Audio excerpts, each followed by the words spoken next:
Halo apa kabar semua, kembali dengan Putra Reza di Project Review. Dan ya kita akan keluar sedikit dari Samsung dan kembali ke iPhone. Kali ini buat reviewnya iPhone 12 mini. Ya, untuk cerita-cerita jeleknya atau cerita kurang enaknya pas pembelian mungkin udah pada nonton ya. Kalau belum nonton linknya bisa cek pada kolom deskripsi di bawah. Tapi sekarang saya mau ngomongin yang nyenengin dulu, karena buat saya iPhone 12 mini adalah handphone yang bahaya banget. Alasan utama tidak lain tidak bukan soal ukurannya. Begitu ringkasnya sampai-sampai semua HP lain yang saya pakai setelahnya itu terasa kok ya gede banget ya. Sekecil apa, kurang lebih beginilah kalau dibandingin termasuk dengan iPhone lain yang gak besar. Ngetik satu tangan itu nyaman banget, dipegang juga enak. Masuk kantong pun gampang, bener-bener memenuhi apa yang dicari oleh para penyuka handphone kecil.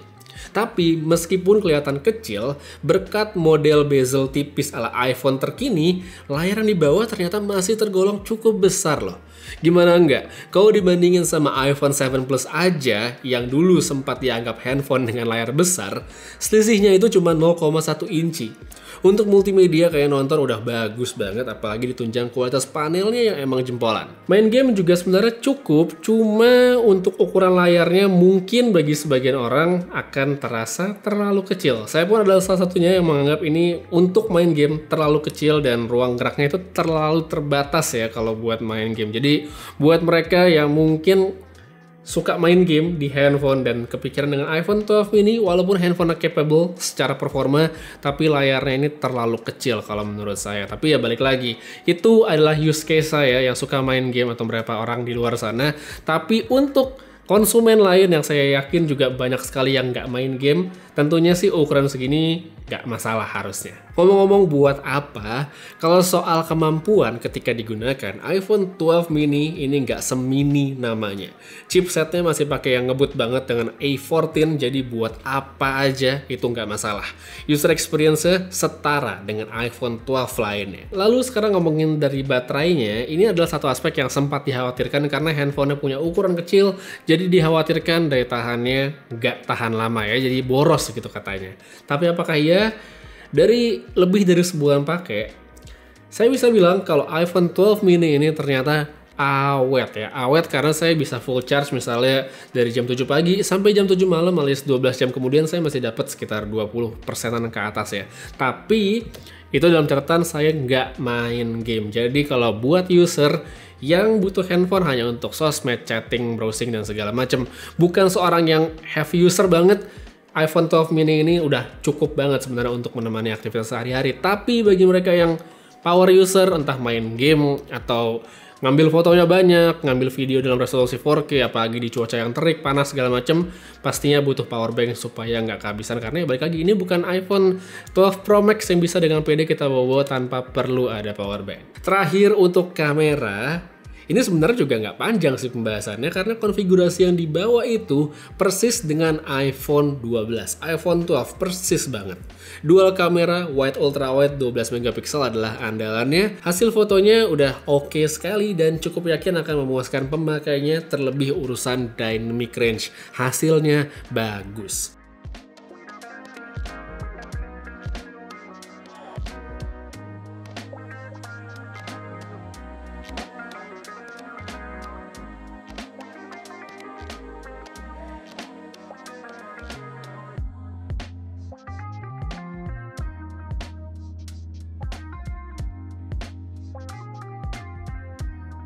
Untuk urusan low light pun juga nggak masalah, jadi meskipun namanya versi mini, tapi hasil kameranya tetap maksi seperti yang lebih mahal.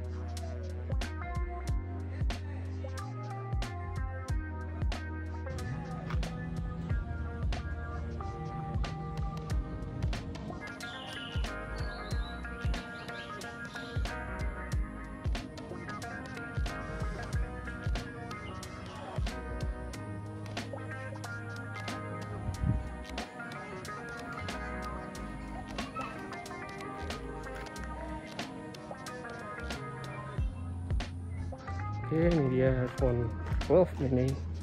Kamera depannya resolusi maksimal 4K seperti yang saya rekam sekarang, tapi render di 1080. Sore hari dengan cahaya yang bagus, hasilnya mantap. Nah, habis itu kita pindah ke low light untuk lihat gimana kualitasnya, menurun jauh atau enggak.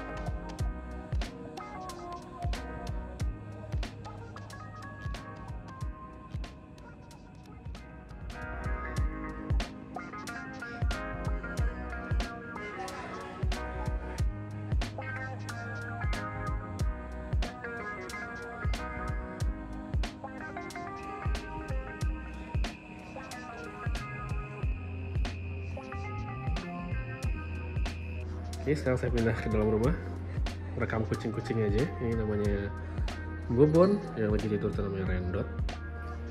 Ini sekalian ngecek performa kamera ya, bisa lihat detailnya kayak gimana. Halo. Jadi ini dia kalau kamera depannya dari iPhone 12 mini, kurang lebih begini hasilnya, jangan kemana-mana kamu ya. Sini aja. Ini dia hasilnya, tadi saya udah tunjukin gimana performa videonya dari siang, terus tadi malam yang di luar. Sekarang saya pindah ke dalam. Yang bisa saya bilang ini adalah skenario yang lebih realistis untuk banyak orang, karena mungkin pakai handphone dalam ruangan atau dalam rumah yang cahayanya nggak terlalu terang atau nggak selalu terang. Jadi hasilnya begini. Kalau menurut saya ini performanya udah oke banget. Tapi apa yang kamu lihat sekarang, tulis saja pendapat kamu pada kolom komentar di bawah.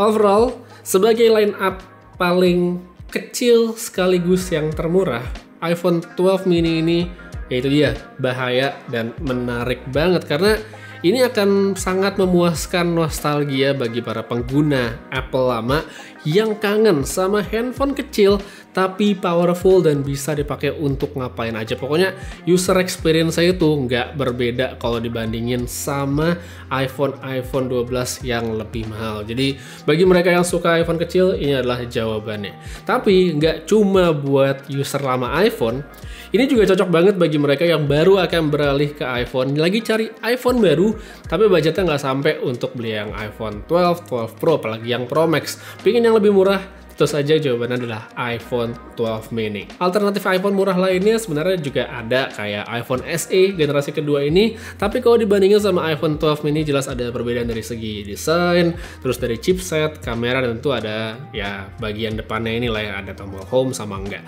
Tapi seberapa worth it di antara kedua ini mungkin nanti bakal saya bahas di video sendiri untuk versus iPhone 12 mini dengan iPhone SE 2020. Jadi supaya kamu gak ketinggalan, jangan lupa untuk subscribe dan aktifkan notifikasi supaya nggak ketinggalan videonya.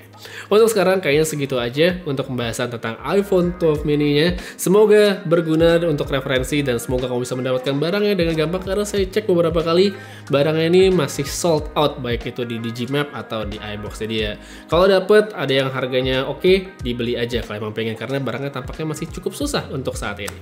Ya, Putra pamit, sampai ketemu lagi di video berikutnya. Jaga kesehatan selalu dan seperti biasa, have a nice day.